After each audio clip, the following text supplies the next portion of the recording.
Oke,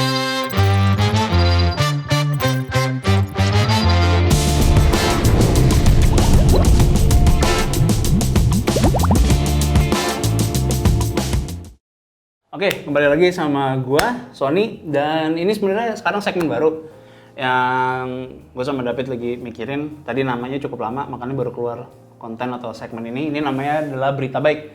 Alasannya atau tujuan utamanya kenapa kita bikin konten ini adalah karena kalau kita lihat berita, mayoritas itu selalu berita yang buruk-buruk doang. Ini istilahnya gua alamin ya. Gua selalu ngeliat berita itu jarang banget berita baik atau kemajuan teknologi yang yang dikedepankan atau kliknya itu cukup banyak. Jadi di sini gue cuma mau memberikan berita-berita yang cukup baik atau cukup menarik atau berita baik buat kita semua, terutama di bidang teknologi. Dan mungkin beberapa kalau kalian banyak yang minta juga untuk berita baik lain yang lebih ke arah humanity atau socialism itu bakalan kita taruh juga kalau misalnya banyak peminatnya. Tapi di sini gue cuman sedikit sebenarnya mau gue bawain beberapa berita kemajuan teknologi yang menurut gue pribadi sangat-sangat menarik dan mungkin cukup terbuka buat kalian kalau ngelihat ini sebagai suatu berita yang bisa kalian berikan kepada orang lain yang sedang mengalami suatu masalah juga, karena banyak berita ini adalah kemajuan teknologi yang ngebantu umat manusia dan terutama di bidang medis juga ada banyak. Seperti yang pertama ini. Jadi di sini ada namanya itu biomarkers in bapak sebenarnya. Jadi di sperma orang tua atau di sperma laki-laki itu bisa ada biomarkers yang menentukan apakah memiliki kemungkinan berapa persen untuk memiliki anak yang autis. Jadi menurut gue ini sangat-sangat penting karena banyak banget terutama autism itu digunakan sebagai alat untuk menakut-nakutin orang. Terutama kalau dibilang kalau di Amerika misalnya banyak yang anti vaksin itu karena bilang katanya kalau anak itu bisa autis dan segala macam. Dan menurut gue itu jadi salah satu konspirasi teori yang banyak banget orang percayai bahwa autisme itu bisa disebabkan karena vaksin atau banyak banget mitos-mitos lain yang menyebabkan bilang kalau anak itu autis. Nah, jadi di sini ada biomarkers. Jadi sebenarnya sederhananya biomarkers itu adalah respon biologis atau marker tertentu yang ada pada suatu organisme itu bisa dijadikan suatu benchmark. Nah, jadi di sini mereka menemukan kalau offspring atau anak itu yang bisa menyebabkan autisme itu berdasarkan dari sperma dari si ayah.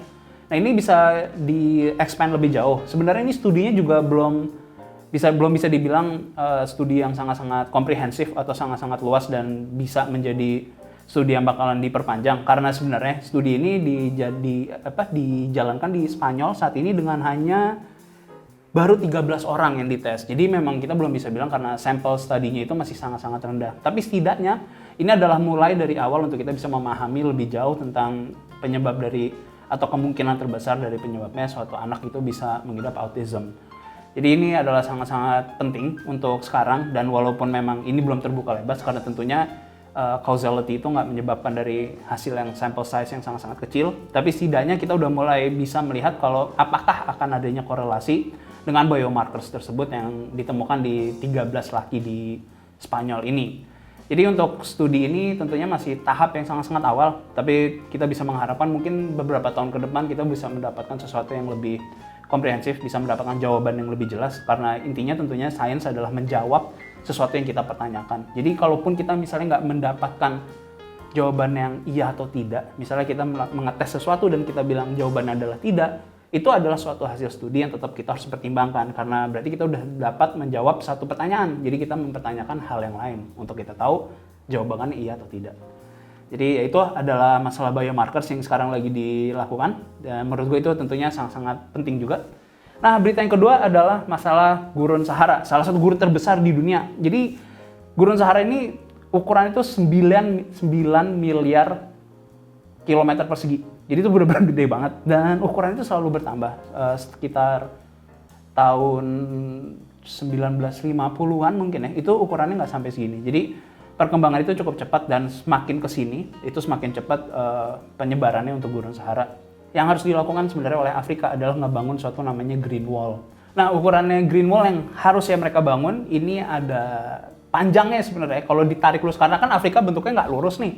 Afrika kan bentuknya begitu. Jadi nanti dilihatin di sini sama ada petanya Afrika seperti apa dan Green Wall-nya nanti akan seperti apa. Tapi kalau ditarik lurus, ini panjang Green Wall-nya itu adalah dari Portugal sampai Cina. Jadi berpanjang banget. Nah, ini diperkirakan akan menimbulkan sekitar 10 juta lowongan pekerjaan yang ada di Cina dan menangkap sampai 250 juta ton karbon yang ada di dunia. Jadi menurut gue ini sangat-sangat sangat-sangat menarik banget apa yang akan Afrika lakukan, dan ini akan dilakukan upaya bersama juga untuk menjaga biar Afrika itu nggak semuanya akan dimakan oleh gurun pasir.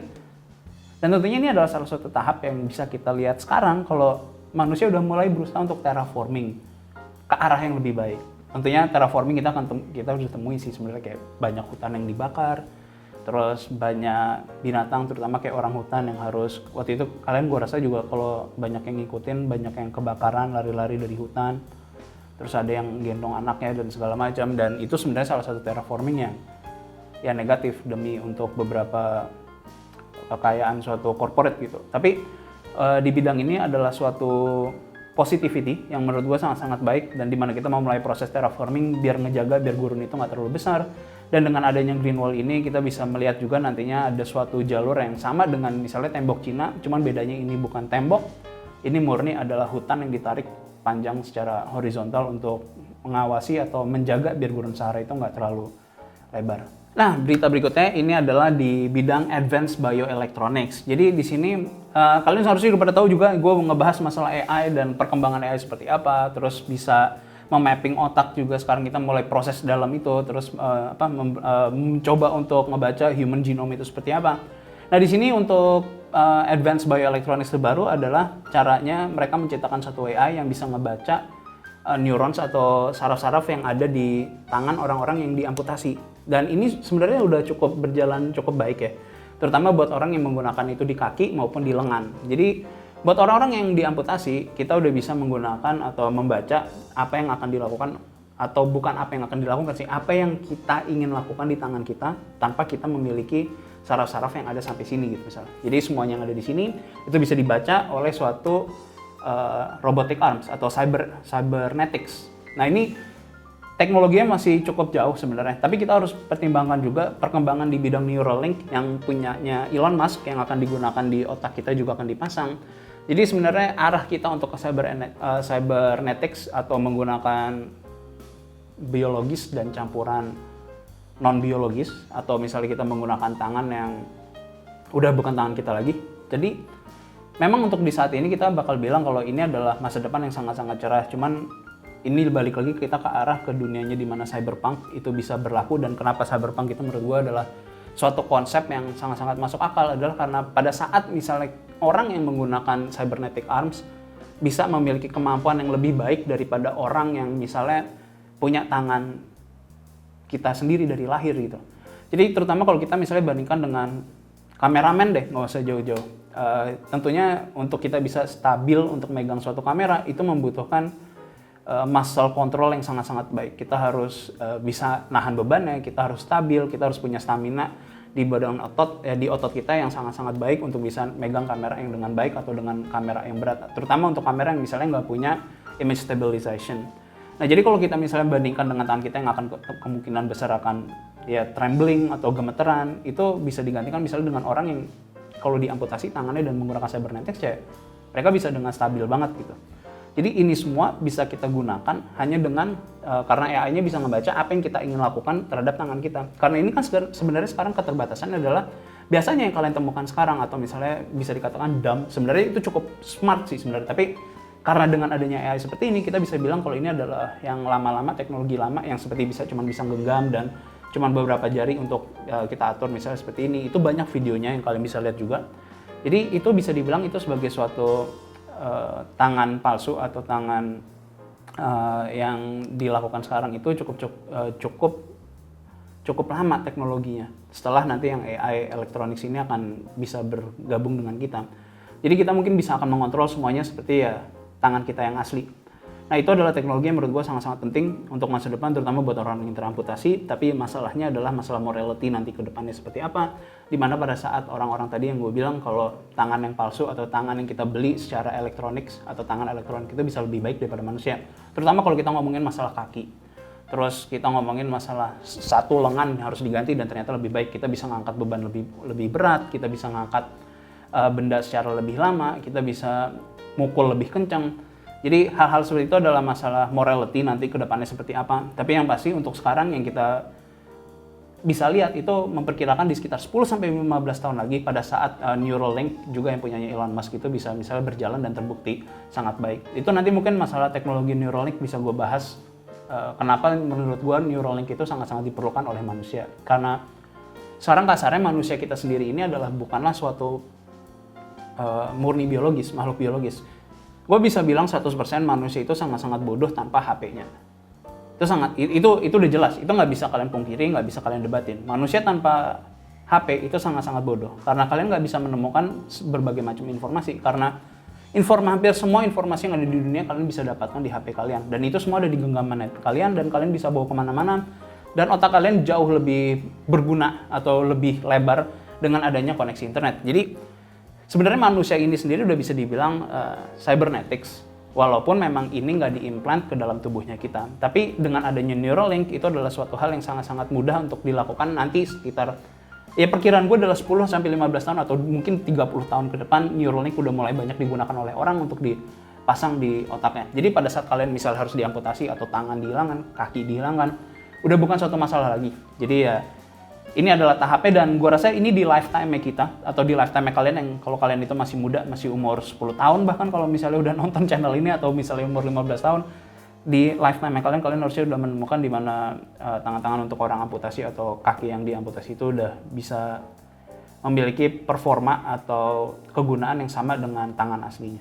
Nah, untuk yang selanjutnya ini adalah masalah koneksi internet. Jadi koneksi internet ini yang dilakukan oleh Starlink. Jadi Starlink udah mulai beroperasi. Kalau kalian tahu, Starlink itu adalah miliknya Elon Musk juga. Elon Musk itu yang memiliki SpaceX, yang dulu memiliki PayPal, dan sekarang punya The Boring Company. Terus ada Starlink, ada SpaceX, ada Tesla. Jadi dia ngebangun Starlink, dan semuanya itu semua satelit-satelit Starlink diterbangkan melalui SpaceX yang dia juga punya. Jadi Starlink itu memberikan broadband internet. Jadi mereka menggunakan itu berdasarkan satelit. Nah, ini udah dijual di Inggris. Jadi di Inggris mereka udah mulai memberikan beta testnya. Tapi harganya cukup mahal. Itu adalah $120 per bulannya. Dan untuk pemasangan di awal kalian harus mengeluarkan uang $600. Jadi memang cukup mahal. Dan di Amerika sebenarnya ini udah jalan, terutama di beberapa negara-negara bagian yang masih rural banget. Dan kalau kalian lihat kalau di internet misalnya di Amerika itu internetnya kenceng, ya cuman di beberapa negara bagian doang yang benar-benar kenceng. Nah, Amerika itu kan gede banget. Nah, banyak ruralnya juga. Nah, itu internet mereka juga sebenarnya hancur. Bahkan banyak yang lebih hancur daripada orang yang tinggal di Jakarta. Makanya Starlink ini bakalan besar banget di Amerika. Dan tentunya sekarang di Inggris udah bakalan berjalan juga untuk Starlink. Cuman harga $600 di awal menurut gue itu sangat-sangat normal. Karena kalian bisa sebenarnya bagiin, misalnya kayak satu komplek kalian. Misalnya kalian patungan $600, dan untuk biaya berbulannya kalian bisa bagikan. Karena speed yang mereka tawarkan di sini sekitar 50 sampai 210 Mbps atau megabit per second, bukan megabyte ya, megabit per second. Jadi menurut gua untuk kalian yang misalnya nanti kalaupun misalnya Starlink bisa dijual di Indonesia, menurut gue ini adalah penawaran yang sangat-sangat menarik banget, terutama buat kalian yang nggak punya akses fiber optik atau coax deh misalnya. Kalian nggak mendapatkan akses seperti itu dan cuma misalnya menggunakan punyanya siapa Indonesia, IndiHome. Dan gue rasa banyak orang yang, ya gue nggak mungkin bisa, ya kalian tau lah banyak kasusnya seperti apa. Dan kalau kalian tinggal di daerah-daerah yang misalnya di pegunungan atau misalnya di perhutanan, gue rasa opsi untuk Starlink sangat-sangat menarik banget kalau nanti sudah datang ke Indonesia, karena tujuan Elon Musk adalah memberikan akses internet ke seluruh dunia menggunakan Starlink service-nya mereka. Jadi semakin banyak satelit nanti akan koneksinya juga akan semakin baik, internetnya juga semakin kencang, dan speed yang kita bisa dapatkan juga semakin kencang juga, dan gua rasa lebih accessible pada saat semakin banyak satelit yang sudah di-launch oleh Elon Musk. Nah, ini berikutnya adalah masih sama dengan koneksi internet. Ini adalah kecepatan internet udah dipecahin lagi oleh di sini adalah institusi yang berasal dari Jepang. Ini gue pernah posting di IG gue. Jadi sekarang world recordnya untuk kecepatan internet yang bisa dilakukan dari satu poin ke poin lain menggunakan fiber cable ini adalah 125.000 gigabit per second atau setara dengan 15 terabyte per second. Jadi ini adalah internet di mana yang ya tentunya ini nggak akan bisa kita rasakan untuk sekarang. Tapi yang perlu kalian pahami adalah di mana pada saat teknologi pertama kali awal keluar itu sangat-sangat mahal, sangat-sangat maju. perlahan akan turun-menurun ke level konsumen. Jadi tentunya untuk teknologi seperti ini akan digunakan di server grade, terus kita akan menemukannya di enterprise level, untuk berbagai data center. Ini memang sangat-sangat penting karena yang perlu kita pahami di sini adalah data center memerlukan data dan bandwidth yang sangat-sangat tinggi. Jadi untuk apapun itu juga, misalnya kayak protein folding, atau misalnya untuk kalkulasi atau simulasi, itu sangat-sangat penting untuk kecepatan seperti mendapatkan 15 terabyte per detik. Itu sangat-sangat, itu hampir gue nggak pernah kebayang kalau kita bisa mencapai titik itu.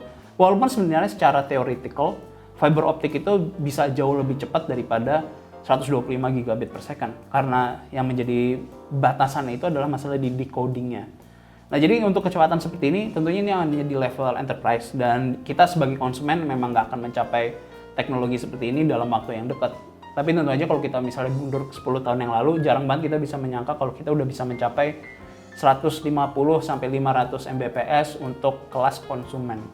Karena kayak misalnya kita sekarang bisa ngeliat harganya itu sekitar paling 1,2 jutaan lah untuk bisa mendapatkan di atas 200 Mbps per detiknya. 500 megabit per second itu kita bisa dapetin di Jakarta itu kayaknya nggak sampai 2 jutaan. Jadi itu pun juga upload dan download. Jadi yang sudah simetris seperti itu menurut gue udah sangat-sangat reasonable banget, dan gue rasa mungkin dalam ya kalau Indonesia gue kurang tahu ya, tapi kalau misalnya kayak di negara seperti Korea atau di Jepang, gue rasa hal seperti ini akan kita temui, dan mungkin seratusan ribu atau 50.000 gigabit per second udah bisa kita temui dalam 10 tahun ke depan. Dan lagian juga kalau kita perhatiin seperti sekarang teknologi yang ada, sekarang kita misalnya Ethernet kita bisa temuin cuma 1 gigabit per second mayoritas. Tapi sekarang di teknologi di motherboard sekarang udah mulai banyak yang menawarkan 2,5 gigabit per second sampai 10 gigabit per second untuk Ethernet portnya mereka. Ini yang memang kita temuin di sekitar mid-end sampai high-end ya. Tapi gue rasa laptop juga akan mulai ke arah sana. Jadi kalau infrastrukturnya semakin banyak yang udah menggunakan, dan kalau kita lihat juga di level konsumen, hardware yang kita dapatkan udah bisa memberikan 10 gigabit per second, gue rasa nanti router-router juga akan banyak yang lebih murah harganya, dan kita akan bisa menikmati speed yang jauh lebih cepat. Dan gue rasa makin banyak orang yang bisa menggunakannya secara wireless untuk transfer data, misalnya di rumah kalian. Itu kalian bisa menonton atau memberikan data secara cepat dibandingkan kalian harus nyolok kabel atau menggunakan USB atau SSD eksternal. Karena dengan menggunakan kabel yang seperti 10 gigabit Ethernet atau 2,5 gigabit Ethernet itu udah sangat-sangat baik, dan ditambah lagi Wi-Fi 6 sekarang implementasi juga udah mulai banyak, dan HP maupun laptop maupun bahkan TV udah banyak yang menggunakan 6 gigabit. Jadi kedepannya tentu ini lebar banget karena implementasinya sebenarnya dalam kecepatan speed internet itu sangat-sangat luas, terutama di dunia yang sekarang era itu udah di streaming. Bahkan mungkin kedepannya untuk sekarang yang gue bisa lihat, dulu gue bilang kalau streaming itu sangat-sangat terlalu cepat. Bukan streaming game kita streaming ke uploading, tapi maksud gue kita main game melalui game yang di stream ke komputer kita. Yang jadi masalah selalu masalah itu. Orang bilang, oh dengan 5 gigabit, 5 GHz atau 5G. Ya, kita bisa lihat kalau 5G itu koneksinya masih belum sebaik atau belum stabil yang kita harapkan, terutama untuk main game. Tapi nanti pada saat kita udah mencapai speed yang seperti ini, dan implementasi dan semuanya itu udah sangat baik melalui Ethernet seperti 25 gigabit itu atau 10 gigabit, kursi itu akan sangat-sangat menarik lagi nanti untuk sistem game as a service sebagai streaming. Dan ditambah lagi mungkin kedepannya kita akan lebih sedikit untuk entertainment itu berdasarkan kabel. Karena gue rasa orang sudah semakin dikit yang menggunakan kabel, kecuali mungkin untuk nonton bola ya. Seperti Bein 1, 2, dan 3 itu di Indonesia masih banyak yang menggunakannya. Tapi sudah mayoritas teman gue nggak tahu deh kalian itu seperti apa, tapi mayoritas teman-teman gue udah menggunakan streaming atau mereka membeli seperti UFC, itu menggunakan PPV, mereka langsung beli pakai kartu kredit aja untuk nonton. Dan gue rasa itu nanti juga kedepannya akan stream base untuk konsumsi media itu akan sangat-sangat tinggi. Ditambah lagi kita bisa ngeliat sekarang kalau banyak film yang dilarikan ke HBO Max karena misalnya teater itu nggak laku karena nggak bisa buka di zaman COVID seperti ini. Jadi masa depannya untuk masalah entertainment as a service gue rasa jadi subscription base itu sangat-sangat normal, di mana internet nanti lebih accessible dan semua orang bisa menikmatinya. Gue rasa internet akan ke arah sana dan entertainment industry pun akan mengikuti. Nah, berita terakhir ini yang menurut gue sangat-sangat Ini sebenarnya bisa gue jadiin konten tersendiri, tapi ini gue jadiin flash news atau sesingkat mungkin. Ini adalah para biologis dan beberapa scientist yang ada di Jepang. Ini mereka menemukan kalau kita sudah dalam tahap 10-20 tahun lagi menghentikan bertambahnya umur atau kita bisa de-aging. Jadi konsepnya adalah kalau gini, dari kita lahir, kita kan menemukan satu titik nih. Ini lahir, di sini mati. Cuman kita nggak tahu matinya di mana kan. Nah, yang para saintis atau para biotechnologist ini berusaha untuk selesaikan suatu masalah adalah umur. Jadi kalau mereka melihat kalau dengan bertambahnya umur atau kita menua, mereka menganggap bahwa itu adalah suatu penyakit. Jadi menua itu adalah suatu penyakit bagi mereka. Jadi cara mereka berpikir adalah seperti itu. Jadi di sini ada Andrew Steele. Jadi dia ini adalah seorang biologist di Carnegie Science di Eropa. Dia memperkirakan dalam 10 tahun lagi kita akan menemukan obat untuk melakukan de-aging atau bisa men-treat aging proses dalam 10-15 tahun ke depan. Nah, kenapa ini sangat-sangat penting? Jadi ditambah dengan pengetahuan yang ada dari para saintis di Jepang. Jadi di Jepang mereka bisa sekarang sudah bilang kalau mereka bisa memperlambat penuaan. Jadi memperlambat penuaan dan semua penyakit-penyakit yang diakibatkan karena kita menua. Jadi kalau kita gabungkan nih dengan para bioteknologi yang disebutkan oleh si Andrew Steele ini dan ditambah dengan hasil yang didapatkan oleh para saintis yang ada di Jepang yang dites menggunakan beberapa tikus atau lab rats, kita bisa bilang kalau sebenarnya kalau kita menua tapi kita misalnya umurnya panjang nih, yang jadi masalah adalah banyak penyakit yang onsetnya itu pada umur tertentu. Jadi kayak makanya ada istilah kayak Alzheimer yang early onset. Mereka datang di umur misalnya 50 tahun. Padahal pada umumnya itu di orang yang misalnya usia 60 tahun ke atas. Jadi banyak penyakit yang markersnya itu tiba pada saat kalian berada di umur tertentu.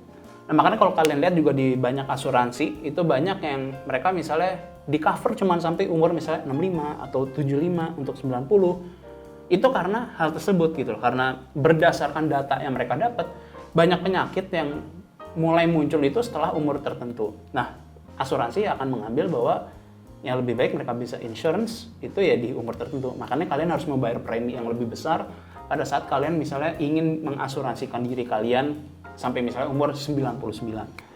Jadi di situ ada biomarkers tertentu yang bisa dibilang kalau aging itu sangat-sangat penting terhadap beberapa tipe penyakit. Nah, di Jepang yang para saintis ini bilang kalau mereka bisa menemukan dan memperlambat proses tersebut. Nah, untuk biologisnya ini malah dia bilang kalau kita bisa stop berhenti untuk umur tertentu.